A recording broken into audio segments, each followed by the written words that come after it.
repping that VC jersey.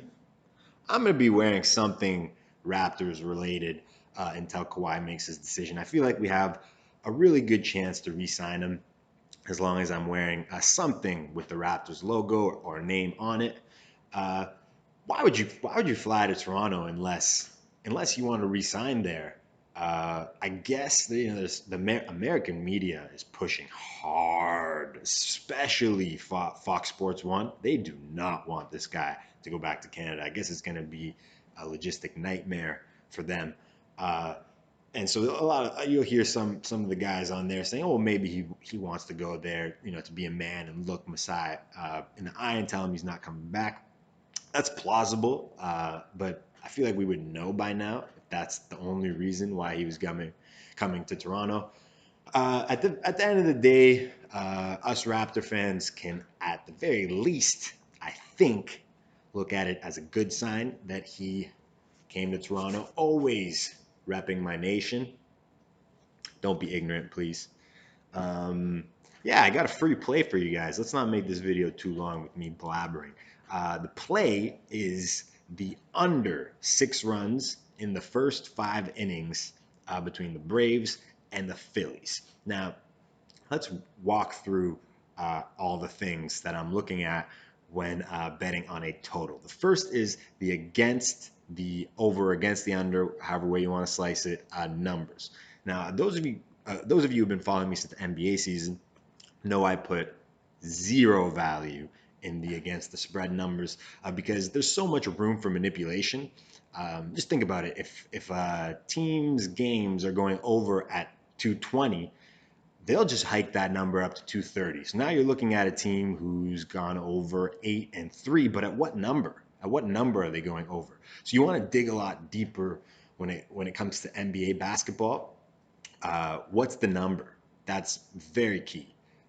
Within baseball, the big range is 6.5. That's the lowest you'll see a total. I haven't seen a total at 6.5. I don't think in like the last month, but it happens.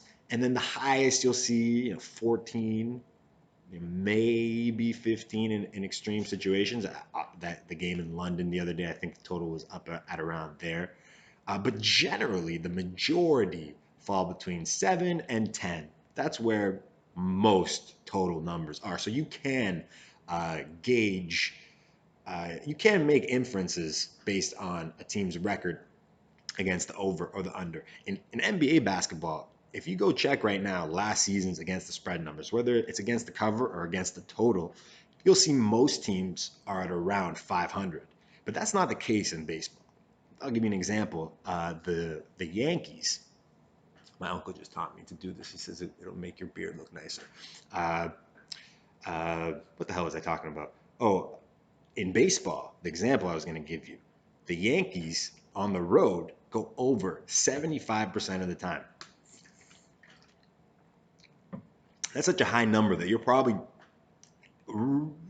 never going to take the under. I wouldn't go under uh, any Yankees game on the road. That's 75%. Like, why would you do that? You're betting on the 25%. I'm good. Um, so yeah, that's why just for those of you that have been following me for a while, heard me trashing ATS numbers and people who rely heavily on them in the NBA, there is a place for them in MLB and in the NHL as well. So the ATS numbers don't really back up this play. Uh, the Phillies are exactly 50% on the road. 61% of Atlanta games at home go over. So why are we going under? Next thing I look at is the umpire. Umpire is Paul Naurt. No, not Nauer, however hell you pronounce it. 6-8 to the under. 6 of his games have gone over. 8 of his games have gone under. I don't really care that much about the record. I think that's the biggest mistake people make when they're looking at the umpire. What's more important than the record is the walks to strikeout ratio.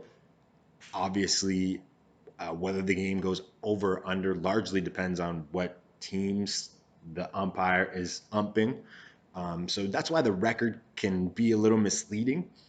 Nauer, whatever, has about, we'll call him Paul, has about a difference of 12 between his strikeouts and walks. So 12 more strikeouts than batters walks. On average, most umps are around 10. So we got that working in our favor. Um, Now, we already have a ump whose strikeouts to walks ratio is slightly above average, but the key here with Paul is the walks, just 5.4 walks per game. The lowest is 5.1. Walks are an absolute under killer. You can withstand a few solo shots, solo home runs when you take an under, but if guys are on base when the home runs come, it's a fucking nightmare. Um, so 5.4, that's about as low as it gets. So obviously he's calling fewer balls than the average ump. But also, what's key here is some umps expand their strike zone when a pitcher gets to 3 balls. Some don't. This guy clearly does. That's why the walks are so low at just 5.4. So why haven't we looked at the pitchers yet? Hitting percentages. Sorry for the large gap. I just want to make sure I cover everything. Hitting percentages differ in the hundreds when hitters are in hitter counts versus pitcher counts.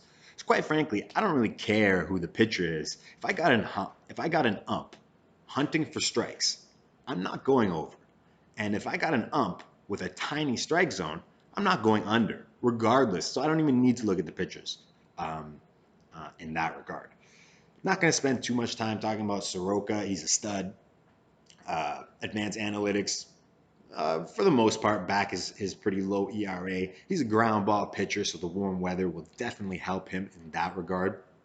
Eflin is the pitcher you have to worry about. Coming off 2 poor performances, to be fair to him, the Marlins were seeing him for the 3rd time. The Mets were seeing him for the 2nd time. The Marlins gave him some problems the very first time he faced them, and he struggled in both matchups against Milwaukee. But aside from that, so we're talking about 4 poor performances this season. He's pitched really well in the other 12 games. So 4 out of 16 games, he hasn't been very good. The other 12, he did pitch very well. 2 of those poor performances came against the same team, and the other 2 came against teams that he had already pitched against. Now, look, obviously, this could end up being a terrible matchup for Eflin. This is the first time he's facing the Braves. Don't really care about the PVB. That's a tiny sample size. You see, Donaldson has had his way with him in the whatever 6 at bats that he's had. But he's done really well against Markakis and Freeman. Again, in I think it was 9 at bats. Not a lot of information there. Those guys, Markakis and Freeman, both lefties. That's been Eflin's problem this season, is facing left-handed batters. So again, those PVB numbers really mean nothing to me. I know some people put more stock into them than others. I really care more about what's happened this season. Other than that, I don't really care about how a guy pitched against another guy 4 years ago. Really doesn't mean anything to me. So why are we taking the under in the first 5? We're trying to offset that 61%. That 61% is high. I don't like that. Generally, don't like betting an under when a team's games are going over at such a high percentage. Why? Why put yourself in that kind of position? So first, the ump offsets that. We got an ump that's looking for strikes. 2 solid pitchers helps offset that. We're taking it in the first 5 for 2 reasons. One, no pinch hitters. Probably not going to see any pinch hitters. These pitchers will have to come up to bat. So we're talking about 2 guys who get on base about 15% of the time. So those are virtually 2 easy outs working in our favor. Second reason, the Braves are 6th in the MLB in scoring this season, but they're 15th in the first 5. The Phillies are 15th overall. They're 12th in the first 5, but this works in our favor because Eflin is the worst pitcher. We have the better pitcher against a team that is scoring a little more in the first 5 innings. Not a significant difference. So to recap, we have an ump that's going to avoid walks. 1 really good pitcher and 1 who's solid. A National League game, so both of these pitchers will have to go up at the plate as well. And a total of 6 for the first 5 innings that's not been adjusted for the fact that Atlanta is scoring much more in the bottom 4 than they are in the first 5. That's your play. Uh, hope you guys use it. Uh, Hope you guys enjoyed this. Hope you learned something from it. Let me know in the comments below. Hit me with a like if you enjoyed the video. Hit me with a dislike if you didn't, so I'll stop making them, stop annoying you guys. Uh, yeah, otherwise, have a good day, and let's all pray that Kawhi resigns with the North.